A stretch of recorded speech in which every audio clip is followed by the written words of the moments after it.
우리가 오늘 본문 예레미야 15장 1절부터 9절 말씀을 읽지 않았으니까 제가 간략하게 말씀을 한번 요약해서 말씀드리겠습니다.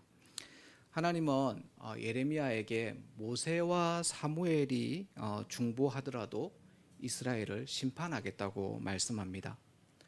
모세가 시내산에서 내려오지 않자 이스라엘 백성은 금송아지를 만들었습니다. 이때 하나님은 이스라엘을 멸하시려고 했는데 모세의 중보로 멸망을 면했습니다. 사무엘은 이스라엘을 위해서 기도하기를 쉬는 죄를 범하지 않겠다라고 했습니다. 하지만 이제 그 어떤 중보자의 기도도 하나님의 마음을 돌이킬 수가 없게 되었습니다. 왜냐하면 하나님의 마음이 이스라엘에게서 이미 떠났기 때문입니다. 더 나아가서 하나님의 심판은 네 가지 형태, 죽음, 칼, 기근, 포로됨을 말씀합니다. 칼이 죽음을 불러올 것이고 개가 죽은 시체를 거리로 끌고 가면 새와 들짐승이 그 시체를 먹어 치우게 하겠다고 합니다. 그러니까 철저하고 참혹한 심판이 작정되었다는 것이죠. 그러면서 이 심판이 왜 왔는지 이 심판의 원인을 제공한 한 사람을 특정합니다. 바로 그 사람이 누구냐 하면 히스기야의 아들 므낫세입니다.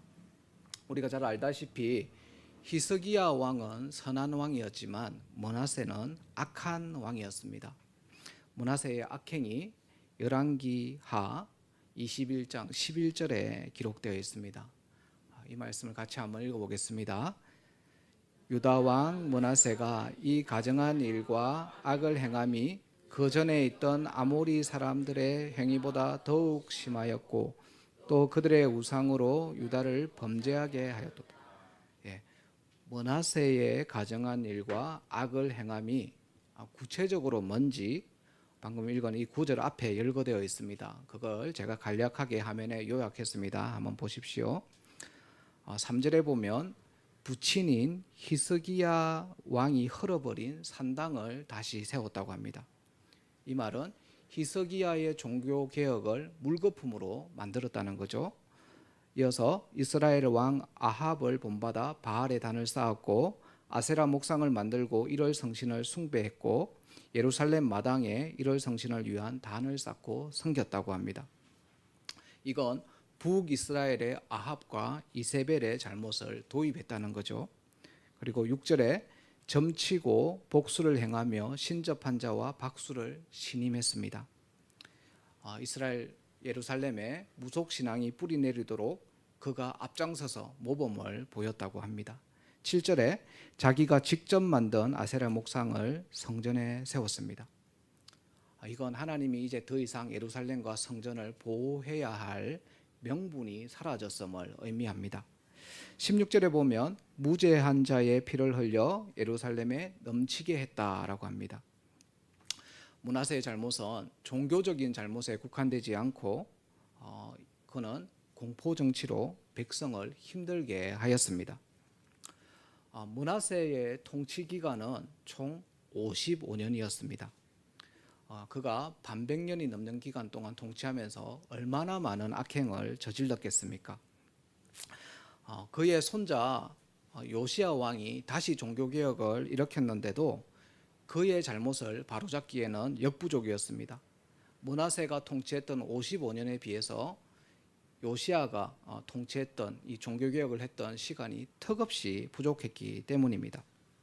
그래서 백성들은 의식적으로든 무의식적으로든 이 므낫세의 행동과 태도, 그의 가치와 신앙을 따랐습니다.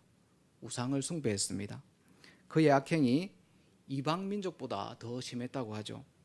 가나안 땅에서 쫓겨났던 아모리 족속보다 더 심하고 북이스라엘의 아합과 이세벨보다 더 심했다면 이제 유다도 가나안 땅에서 쫓겨날 수밖에 없는 신세가 된 것입니다. 이런 악행의 결과 하나님은 이제 지쳤다. 더 이상 자비와 긍휼을 베풀지 않겠다. 지금까지 용서하기를 반복했지만 이제 그렇게 하기엔 내가 지쳤다라고 말씀합니다. 하나님이 등을 돌린 결과가 어떻습니까? 유다의 전멸입니다. 나라가 망해서 대가 끊기는 이 철저한 멸망을 맞이하게 됩니다. 문제는 이런 결말을 지금 예레미야만 알고 있다는 것입니다. 예레미야는 이 사실을 알고 몹시 괴로워합니다.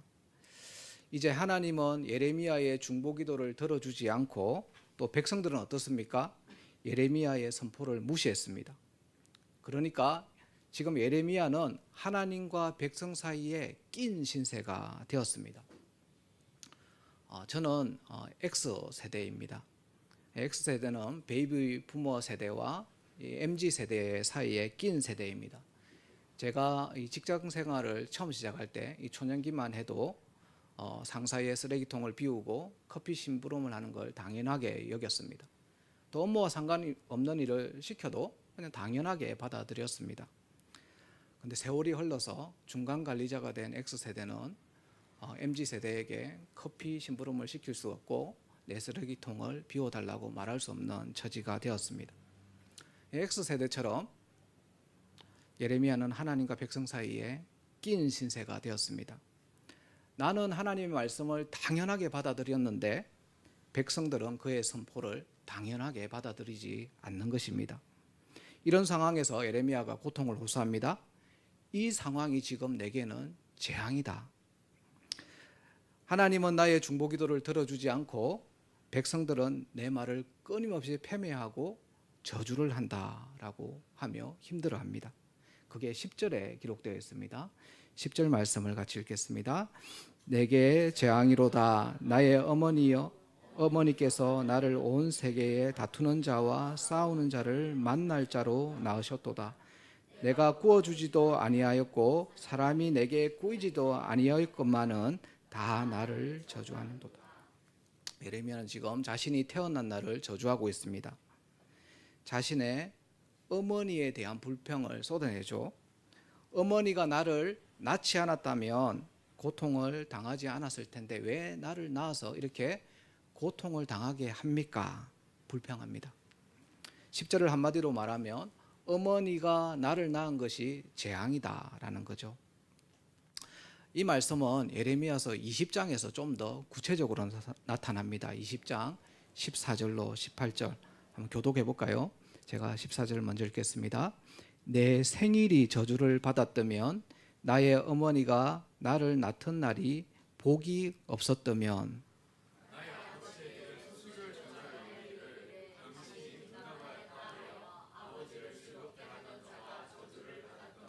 그 사람은 여호와께서 무너뜨리시고 후회하지 아니하신 성읍같이 되었다면 그가 아침에 부르짖는 소리 낮에 떠드는 소리를 듣게 하였다면 좋을 뻔하였나니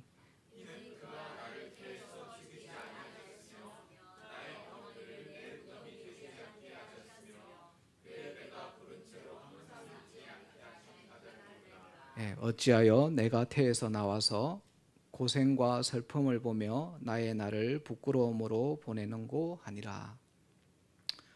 예레미야의 말이 아주 극단적입니다. 14절에 태어난 날을 저주하고요. 15절 16절에서 자신의 출생을 알려준 그 사람을 저주하기도 합니다. 왜냐하면 그가 어머니의 태에서 나를 죽이지 않았기 때문이라고 말합니다. 태어난 게 재앙이다라고 말하고 있는 거죠. 여기서 우리가 알 수 있는 건 예레미야처럼 하나님께로부터 선지자로 부름을 받고 하나님의 사역을 감당하는 사람이다 할지라도 믿음이 흔들린다라는 사실입니다. 아니 누구나 어려움과 고난을 당하면 감정의 기복이 생기고 믿음이 흔들리는 순간이 있습니다. 예레미야는 하나님 말씀을 전하다가 백성들로부터 비웃음과 조롱을 당합니다. 그러자 순식간에 감정이 우울해지면서 신앙이 급 다운되고 있는 모습을 지금 보여줍니다. 저는 청소년기에 구원의 확신이 많이 흔들렸습니다. 구원에 대한 이 물음을 듣게 되면 구원의 확신이 있습니까? 이렇게 물으면 좀 긴장이 확 됐어요. 왜냐하면 때로는 구원의 확신이 있기도 하고 때로는 구원의 확신이 없었기 때문입니다. 이런 내적 갈등이 아주 심할 때는 이런 생각에 도달하기도 했습니다. 차라리 태어나지 않았더라면 좋겠다. 그러면 최소한 지옥은 가지 않을 텐데. 저는 저만 이런 생각을 하는 줄 알았거든요. 근데 저만의 생각이 아니었습니다. 수많은 철학자들도 한 생각입니다. 태어나지 않는 것, 존재하지 않는 것, 무로 존재하는 것이 가장 좋다. 누가 한 말이냐면 니체가 비극의 탄생에서 했던 말입니다. 또 유명한 문학 작품에서도 세상에 태어나지 않는 것이 가장 좋다. 생일은 한탄해야 하는 날이다 라고 말합니다. 심지어 어떤 사람들은 아이가 태어나면 지옥에 갈 가능성이 있다는 이유로 출산을 거부하려는 사람들도 있습니다. 이런 사상을 반출생주의라고 말합니다. 오늘 본문은 이런 반출생주의를 말하는 것이 아닙니다. 출생에 초점이 있는 것이 아니라 선지자의 믿음이 흔들리고 있다는 것을 극단적으로 지금 표현한 것입니다. 우리 모두는 신앙의 한멸을 느낄 때가 있습니다.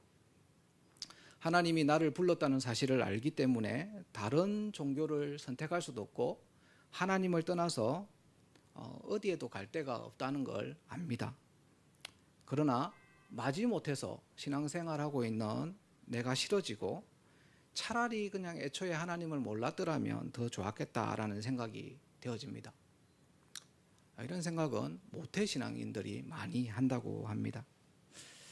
어떤 교회 어떤 목사가 안 좋은 일로 뉴스에 나와서 기독교가 욕을 먹으면 더더욱 이런 신앙의 회의감에 빠져들게 됩니다. 하지만 이때 믿음이 흔들리는 건 전혀 이상한 것이 아닙니다. 성경에 보면 사도들도 믿음에 흔들렸습니다. 베드로는 예수님이 십자가에 못 박힐 때 3번 예수님을 부인했고요. 도마는 예수님이 부활하셨을 때도 예수님을 의심하기도 했습니다. 교회 여러분, 믿음이 흔들리는 건 이상한 것이 아닙니다. 인생의 여러 어려움과 시련을 경험할 때, 그리고 재중에 빠져 있을 때 믿음이 흔들려야 정상입니다. 만약에 다윗이 이 바세바를 범한 후에 그의 믿음이 더욱 굳건해졌다라고 한다면 그게 더 이상한 것입니다. 불륜을 저지르고 있으면서 믿음이 흔들리지 않는다면 그게 더 이상한 것이죠. 사기를 치려고 막 계획을 세우면서 구원의 확신이 흔들리지 않는다면 그게 이상합니다. 직장에서 직장 부하를 막 갈구고 거짓 보고서를 작성하고 나와서 교회에 나와서 찬양하면서 관객의 눈물을 흘리는 그게 더 이상합니다. 중요한 것은 흔들리는 것이 아니라 흔들리더라도 죄에서 돌이켜서 다시 믿음의 자리를 찾는 것입니다. 나침판이 흔들리다가 북쪽을 향해서 가리키듯이 말씀 가운데서, 기도 가운데서, 성도의 교제 가운데서 믿음의 자리를 제대로 찾는 것이 중요합니다. 지금 우리는 믿음이 좋아서 이 자리에 앉아 있는 게 아니죠. 우리가 죄인이기 때문에 이 자리에 앉아 있는 것입니다. 왜요? 흔들리는 그 신앙을 조금이라도 더 빨리 멈추게 하려고요. 말씀과 기도 가운데 흔들리는 믿음이 제자리를 찾는 걸 한번 다 경험해 보셨기 때문에 우리가 이 자리에 앉아 있는 것입니다. 예레미야의 이런 불평 섞인, 믿음이 흔들릴 때 불평 섞인 기도가 하나님의 귀에 들려졌습니다. 하나님은 오늘 본문 11절에서 예레미야를 더 강하게 하고 복을 받게 하고 대적을 제거해 주겠다고 하십니다. 11절 한번 읽겠습니다. 여호와께서 이르시되 내가 진실로 너를 강하게 할 것이요 너에게 복을 받게 할 것이며 내가 진실로 내 원수로 재앙과 환난의 때에 내게 강구하게 하리라. 기도의 내용이 불평이었다 할지라도 하나님은 우리에게 좋은 것을 약속하십니다. 이 밤에 기도의 자리에 참석하신 교우님들에게 기도 응답으로 이런 좋은 것이 주어지기를 간절히 바랍니다. 두 번째, 믿음이 흔들리는 그 내용이 15절부터 18절에 기록되어 있습니다. 여기 15절과 18절의 문학 장르는 시입니다. 시. 우리가 가진 성경은 이게 시로 보이지 않죠. 그냥 시를 일반 산문처럼 쭉 적어 놨습니다. 그래서 이 본문을 제가 시처럼 좀 운율에 맞춰서 다시 한번 적어봤습니다. 화면을 한번 봐주십시오. 우리가 이걸 시를 시로 읽으려면 좀 감정을 이입해야 합니다. 그러니까 지금 시인이 당하고 있는 괴로움, 그 슬픈 감정을 이입해서 특히 단어들의 그 감정을 넣어서 한번 읽어보겠습니다. 15절부터 18절인데요. 한 절씩 교독하겠습니다. 제가 15절을 읽겠습니다. 여호와여, 주님은 아십니다. 저를 기억해 주시고 저를 돌보아 주시며 저를 해치는 사람들에게 벌을 내려 주십시오. 저들의 악한 것을 참고 보시는 가운데 제가 멸망하는 일을 없게 해 주십시오. 제가 주님 때문에 모욕당하는 것을 생각해 주십시오.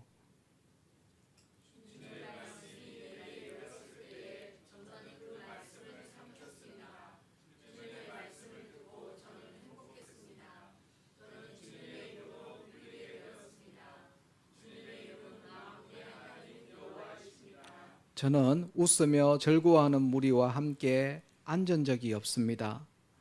주님의 손에 이끌려 홀로 앉아 있던 것은 주께서 저를 분노로 가득 채우셨기 때문입니다.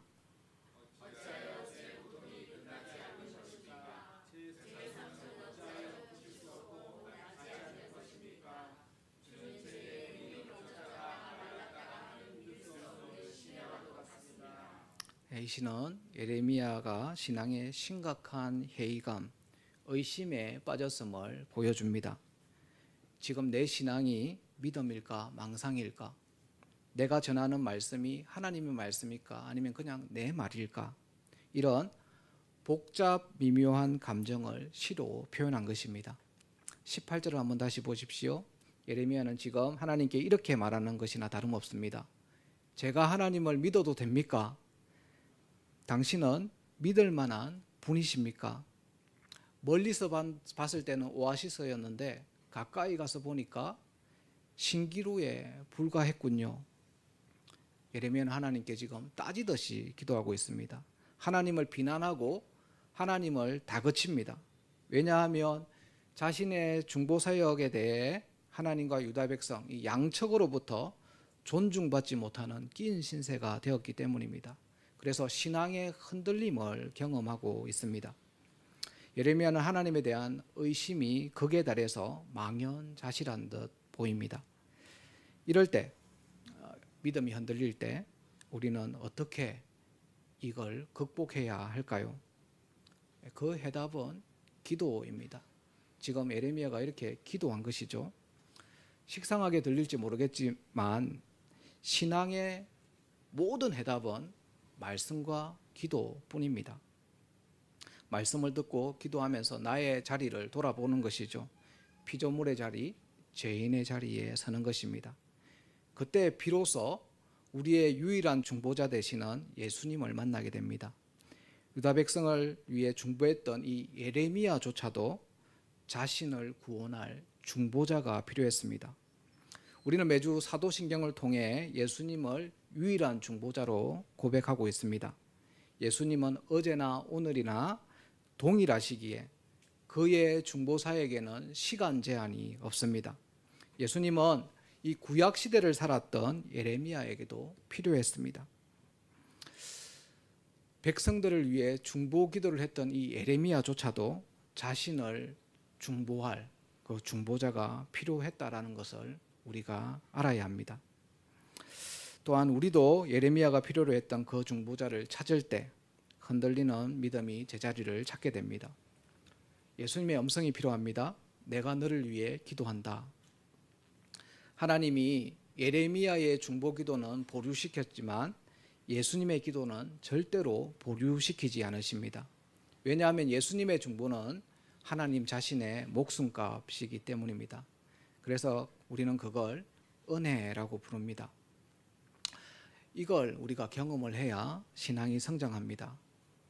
예레미야는 흔들리는 믿음을 가지고 하나님 앞에 나아감으로 기도함으로 한 단계 더 성장한 신앙인이 되었습니다. 그리고 하나님은 기도하는 예레미야에게 너는 견고한 노성병이다 라고 말씀합니다. 마지막으로 20절을 한번 보겠습니다. 내가 너로 이 백성 앞에 견고한 노성벽이 되게 하리니 그들이 너를 칠지라도 이기지 못할 것은 내가 너와 함께하여 너를 구하여 건짐이라. 여호와의 말씀이니라. 방금 읽은 이 20절 말씀은 좀 전에 18절에서 불평을 쏟아 놓았던 그 의심을 뒤집는 답변입니다. 예레미야는 하나님의 대답, 기도 응답을 통해 흔들림이 멈춥니다. 믿음이 제자리를 찾게 되었습니다. 교회 여러분, 예레미야도 하나님의 구원이 신속하게 임하지 않자 흔들렸습니다. 흔들리지 않는 신앙이 좋은 것이 아니라 흔들리더라도 흔들릴 때 기도하고 제자리를 빨리 찾는 신앙이 좋은 신앙입니다. 오늘 말씀의 결론을 로이더 존스 목사님의 말씀으로 한번 맺어보려고 합니다. 로이더 존스 목사님은 구원의 확신을 나침반으로 비유해서 설명했습니다. 정상적인 나침반은 충격을 주면 흔들립니다. 그러다가 서서히 멈춥니다. 구원의 확신이 이와 같다는 것이죠. 흔들리지 않는다면 만약에 고장 났는지를 한번 의심해 봐야 합니다. 나침반 바늘 밑에 돌이 끼었거나 나침반 바늘에다가 테이프를 붙여 놓으면 절대로 움직이지 않습니다. 신앙의 연륜이 쌓일수록 이런 증상이 나타날 수 있습니다. 이런 증상은 주로 목사, 장로, 권사 이렇게 신앙의 연륜이 오래된 사람에게서 나타납니다. 죄 중에 있으면서도 구원의 확신이 흔들리지 않는다면 지금 자신을 속이면서 신앙생활을 하고 있는 것인지 한번 점검해 볼 필요가 있습니다. 또 멈추지 않고 계속 흔들리는 나침반도 고장난 나침반입니다. 자그마한 유혹에도 계속 세상에 눈길을 줍니다. 이런 신앙인은 시간과 물질과 그리고 관심을 남에게 주지 않고 자신의 유익을 위해서 사용합니다. 그러니까 헌금할 리가 없고 예배 참석을 밥 먹듯 빠지고 교우들에 대한 관심을 주지 않습니다. 이런 증상은 주로 신앙의 연륜이 짧은 사람들에게서 잘 나타납니다. 우리는 이런 증상도 주의해야 합니다. 교회 여러분, 믿음 그리고 구원의 확신이 흔들리는 건 이상하지 않습니다. 다만 좋은 나침반처럼 잠시 흔들리다가 금방 제자리를 찾을 수 있어야 합니다. 좋은 나침반과 같은 믿음의 사람이 되어지기를 간절히 축원합니다. 오늘 말씀을 생각하면서 우리 예수님 품으로 한번 찬양하고 기도하는 시간을 가지겠습니다.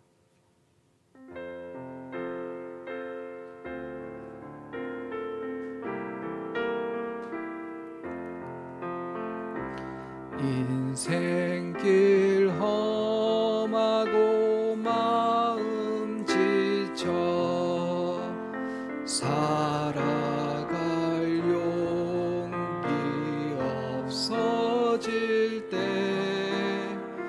너 홀로 앉아서 낙심치 말고 예수님 품으로 나오시오.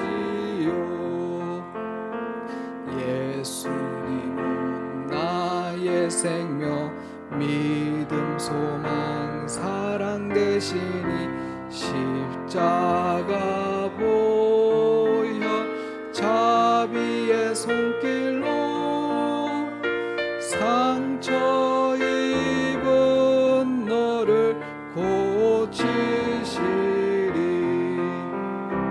평생의 모든 꿈 허물어져 세상의 친구 다 떠날 때 어둠에 앉아서 울지만 말고 예수님 품으로 나오시오. 예수님은 나의 생명 믿음 소망 사랑 되시니